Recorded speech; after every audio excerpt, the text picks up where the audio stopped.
Hola a todos, bienvenidos. Gracias por apoyar siempre la comunidad, los videos, el contenido. En esta oportunidad vamos a una reseña sobre uno de varios personajes de la política salvadoreña que mezclaron muy bien la delincuencia con la política. En este caso puntual, el exdiputado del PCN, Roberto Carlos Silva Pereira, conocido por ser un narcodiputado en este país y con demasiados vínculos en estos negocios.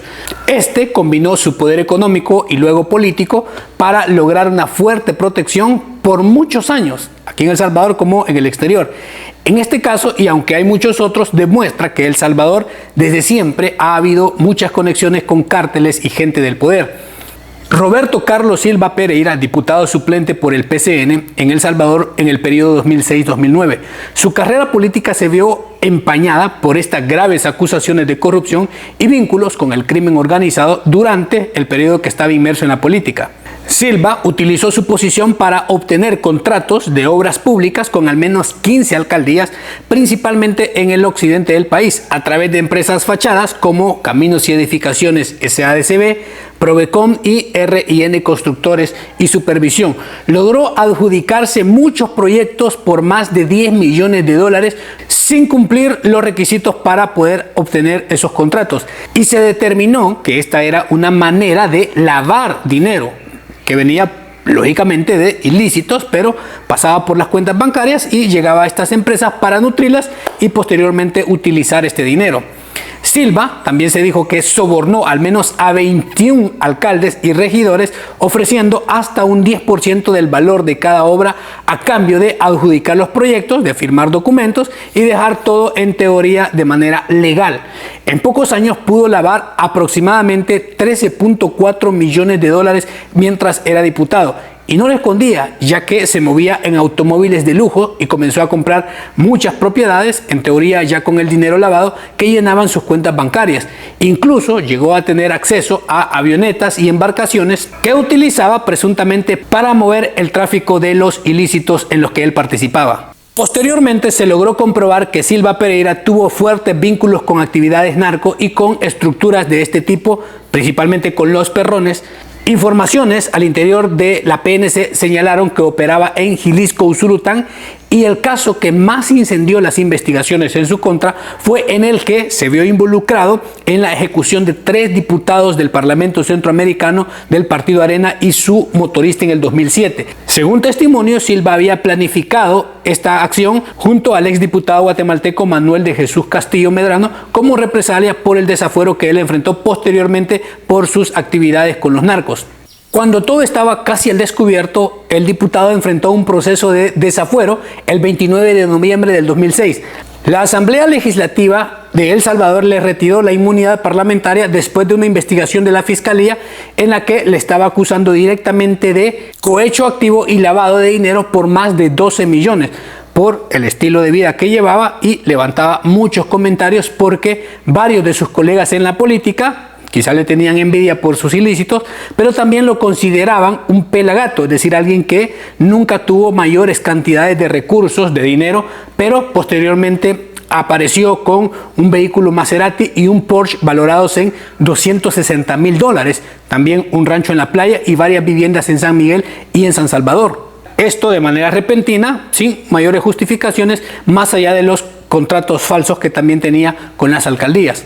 Todo esto sucedió porque lo descarado del lavado de dinero era muy evidente. Su perfil cobró mucho interés para las autoridades que revisaron su patrimonio, lo cual no pudo justificar. Entonces la Fiscalía presentó las pruebas de que Silva Pereira había utilizado las empresas y sobornos en estos contratos, y se descubrió que había creado un esquema de corrupción sistemática utilizando su posición como diputado para influir en adjudicaciones de los contratos municipales. A pesar de estos contratos con las empresas, su patrimonio seguía siendo exagerado, demasiado grande. Es decir, incluso lavando activos seguía teniendo muchísimas posesiones y el incremento de este patrimonio era desmesurado, injustificado. Las investigaciones reflejaban al menos 8 millones obtenidos de manera irregular y sin poder justificar tal cantidad de dinero.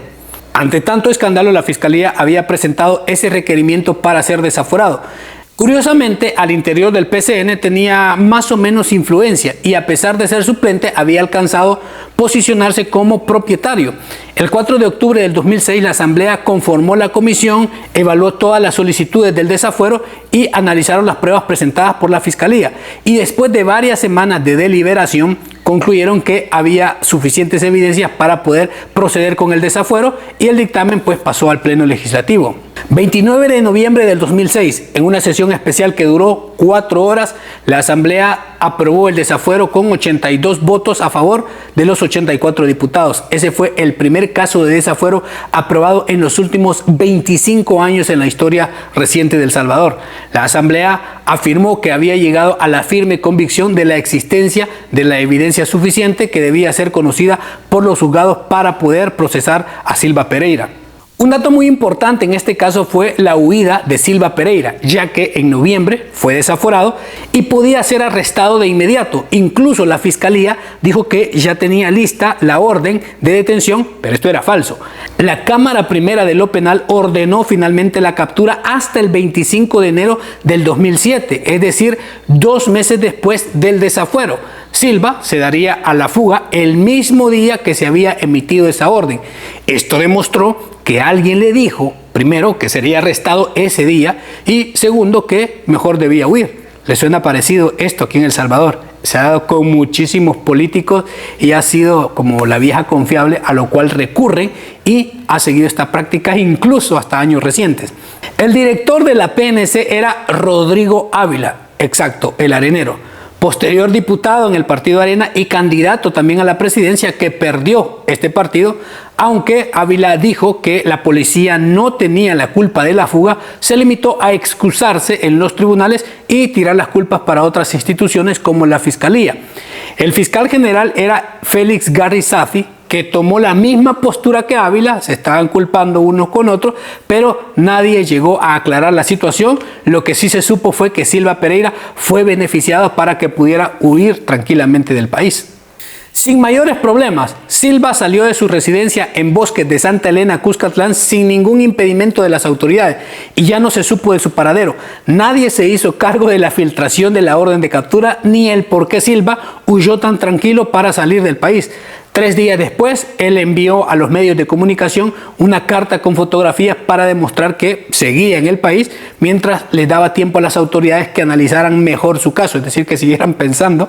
En abril, los abogados de Silva renunciaron por la falta de comunicación con su cliente, porque es cierto, ya no estaba en el país, y estos argumentaban que se les imposibilitaba trazar una línea estratégica de defensa.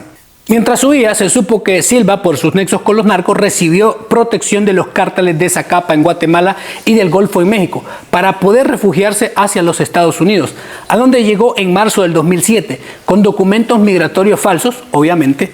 Sin embargo, en octubre del 2007 fue detenido en California por agentes del Departamento de Migración, aunque había cambiado su aspecto físico como medida de seguridad, incluía un aumento de peso, crecimiento del cabello y algunas otras cosas, pero llevaba una vida de lujos en los Estados Unidos, muchas comodidades, y fue identificado por un salvadoreño que lo vio mientras estaba en un casino californiano. En el PCN, Silva era compañero de fórmula del diputado Elizardo González Lobo, un político de larga trayectoria dentro del PCN y una figura muy influyente en este partido en ese momento.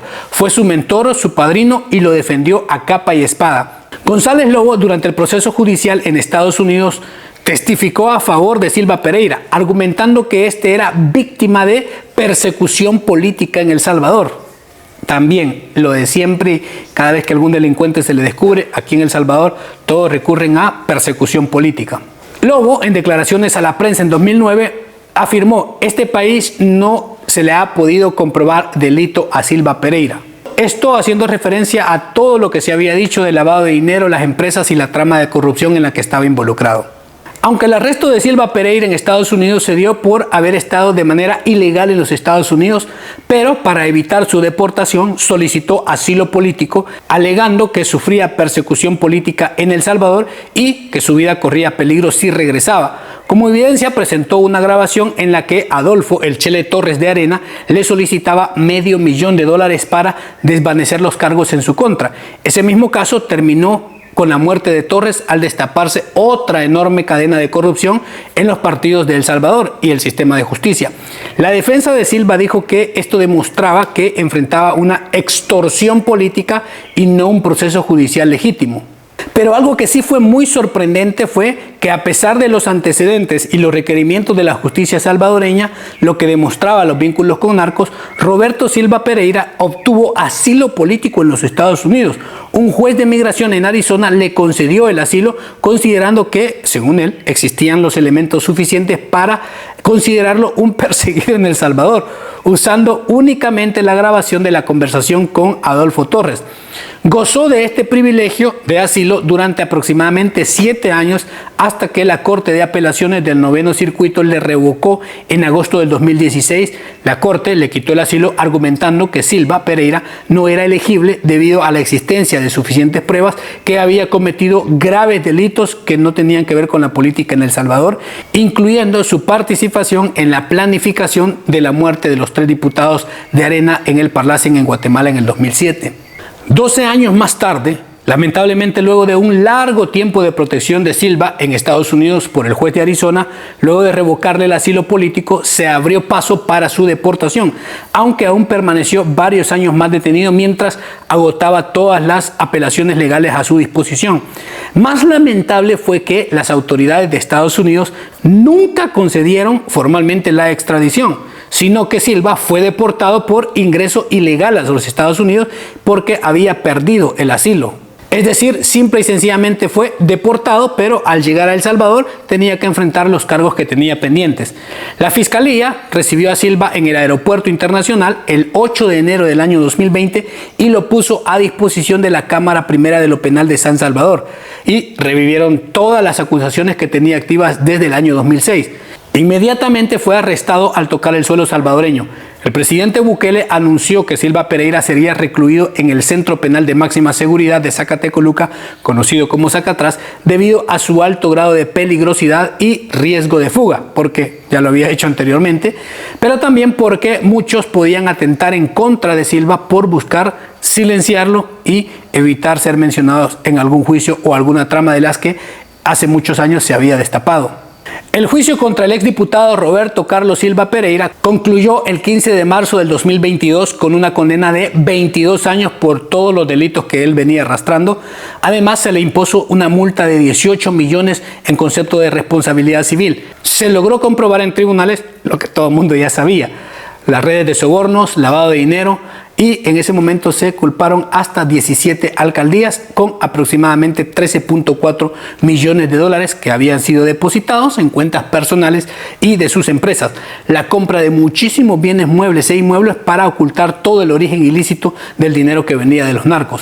El caso de Silva Pereira es una tragicomedia salvadoreña donde el guión estaba escrito a 4 manos por todos los políticos y el crimen organizado. Un diputado que se paseaba en la asamblea mientras repartía cheques a diestra y siniestra con alcaldías, con otros colaboradores y millones de dólares, entre tanto que el PCN lo defendía y pues guardaba silencio de tantas cosas, al grado que pues se notaba la complicidad de muchos con este tipo de acciones ilícitas.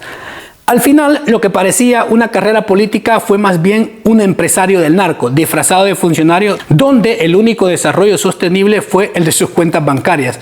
La moraleja, como siempre, es que en El Salvador, algunos en la política supera la ficción cuando se trata de negocios ilícitos y de lavar dinero, robar, traficar o cualquier otra cuestión que tenga que ver con delincuentes. Y con eso llegamos al final de este caso, en un recuento bastante conciso, pero puede dejar sus comentarios, también sus reacciones, y se le agradece muchísimo el apoyo a la comunidad. Cuídense mucho, nos vemos, hasta luego, chao.